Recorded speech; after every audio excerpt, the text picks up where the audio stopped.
I'm not gonna lie, I've criticised Nintendo on many occasions for repackaging the same old game into different box art, and I'm not the only one, otherwise Nintendo wouldn't be scraping the bottom of the toilet bowl with trying to rake in some cash with a rusty spatula. But are the games really that bad? Are they good concepts put poorly to paper? You see, New Super Mario Bros. U isn't quite as new and exciting as, say, the transition between Super Mario World and Super Mario 64. However, I still found a lot of joy with this title nonetheless. In this review, I plan on not just giving you a rundown of the features, but also giving you recommendations based on your levels of experience with Nintendo products. There's times when a Mario game really shines out with its story and character design, amazing atmosphere with the extensive history to the game's world and objectives. And then there's this. It's another simple Bowser's got Peach under house arrest to go rescue a mission, though I admit I like the little touches added to the intro.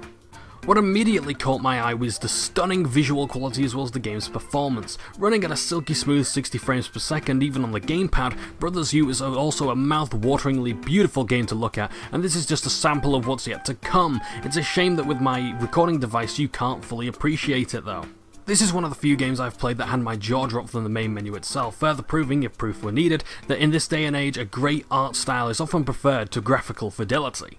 And it's not just the colour palette that makes this game a joy to look at, but the extensive ideas that got into the levels, seemingly taking a leaf from the new Rayman games. There's more hazards in the environment that are brilliantly placed, adding challenge for the clumsy right from the beginning.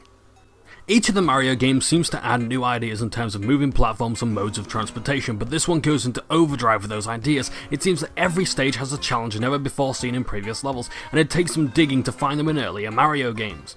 Heck, even the world map has been given some love with ideas I've not seen since Super Mario Bros. 3 on the NES. Not only have the mushroom houses and hidden zones returned, but there's more variety in enemy encounters on the map which can reward you with items, again, similar to SMB3. My favourite thing about the map is that rather than show each world on a single screen, you can hop between each relatively easily and see ahead using the L trigger. This allows you to see future world designs, possible ways of accessing them, as well as people's Miiverse nodes. One of the more clever things about the Wii U sequel in the new SMB series is that if you die multiple times, you'll be able to see other people's thoughts on the stages. They're mostly incomprehensible scribbling, but there's times when you'll smile and get a genuinely helpful advice. I suppose I have to get those things out of the way before I talk about the gameplay, as I'm a sucker for the little things. Wait, that sounded wrong. But anyway, New Super Mario Bros. U hardly changes the formula of before. There's still red rings to catch for power-ups, the 3-star coin gimmick has also returned, and you've got to do a butt smash on a pipe. That's not to say that nothing's changed though, as Mario comes equipped with a new acorn pickup, allowing him to transform into a flying squirrel. Is it me, or do Nintendo really miss Rareware? Like, they had to make 2 new Donkey Kong Country games, which is cool because DK's awesome, but do we have a fetish for Conker as well? The flying squirrel works similarly to Super Mario World's Cape Feather, which allowed Mario to spin attack his foes, glide, and, with good timing, even fly through a good chunk of the levels. In my opinion, it was pretty overpowered, but this seems to be the closest we can get to true balance. See, the acorn doesn't really help much in combat as it's perfect for getting out of a messy situation where there's enemies or environmental hazards you need to avoid, and while it doesn't fly as far as the cape feather, with some getting used to the squirrel suit becomes a real joy to glide and jump around with. Along with the acorn power-up is the ice flower, which allows the user to freeze its target into a block of, you guessed it, ice. This only lasts a short time though before the enemies break out of it or you shatter the block with them in it. I've only found it useful for platforming rather than combat, making it somewhat pointless. What's easily the biggest improvement to this game, and it's hard to believe it could be improved, is the control. Since Super Mario World has been pretty tight with the exception of Super Mario Sunshine, and the amount of things Mario can do with this advantage are huge. The sky is literally the limit with his immediately responsive and fluent control. Speaking of Super Mario World, the characters of the game also bring back a more obscure ability from that game, the spin jump. Mario in his mushroom form can break certain blocks blown with this jump, as well as pack something of a punch. Combined with the other suits, however, brings him even greater stopping power. Another familiar friend returning is Yoshi. Okay, is it Yoshi or Yoshi? I know in the Super Show it's pronounced Yoshi, but I need closure on this matter since it haunted me a decade ago. His abilities are what you'd expect, being able to consume enemies and use them in certain ways, but he has a few improvements that we've not seen for a while. For example, eating a certain amount of fruit will grant Mario an upgrade ability, and his double jump has returned from Super Mario 64 DS. Don't expect it to provide much use though. There's also baby Yoshis which have their uses as well as their limitations. The pink Yoshi will make Mario float in the air, the blue Yoshi can fire bubbles and do them harm, which is more than can be said for Spyro. And then there's also the golden Yoshis, which illuminate the area, but they're only used in places like the ghost houses. Unlike our green companion, you can take them throughout the levels and find them back at the hub if you lose them during a stage, but there's a very rarely a time when you'll need them. Oh, and they sing to the level's music too, which is pretty awesome.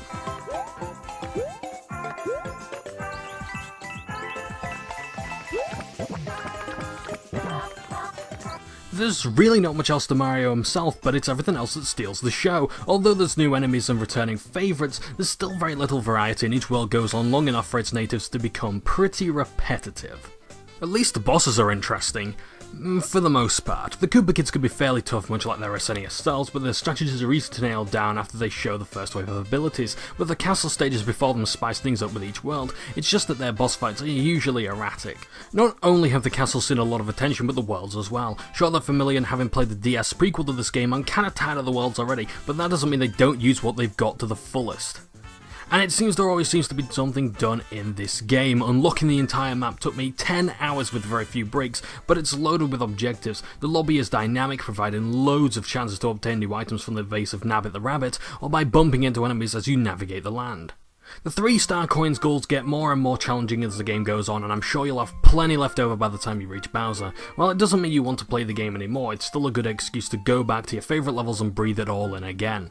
Okay, so you might think that's artificial padding, and I can totally understand that. Would you then prefer some time attack and collection challenges in the main menu? Not only can you play as Mario, but Luigi and 2 nameless Toads? Oh, come on, Nintendo, why not Wario and Waluigi? Not to mention you can play as your me in the red and blue garb of the titular hero. But before we wrap up this review, I'd like to give my thoughts on the soundtrack. While it's not the best in this series, it's amazing how the characters seem to sing and dance as it plays, going to show that the team really must have enjoyed what they made.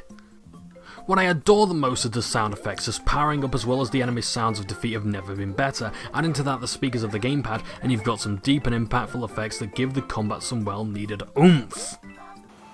So that's all the details out of the way, but if you didn't quite get the gist, here's just a roundup of everything I gotta say and what this game has to offer.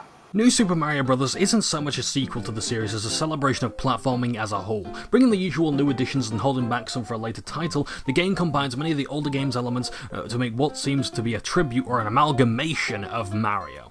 It's a fun, medium-paced romp through the levels you come to expect from this sub-series, only with an airship load of creative level designs, an extensive map, and of course some of the best controls for a Mario game.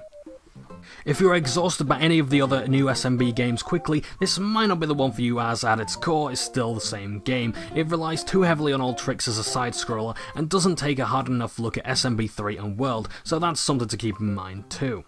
In conclusion, I wouldn't recommend a Wii U just for this game, however it's perfect in a balanced diet of Nintendo games. If you own a Wii U and you've only played 3D World, this might be the perfect side order for your console's library.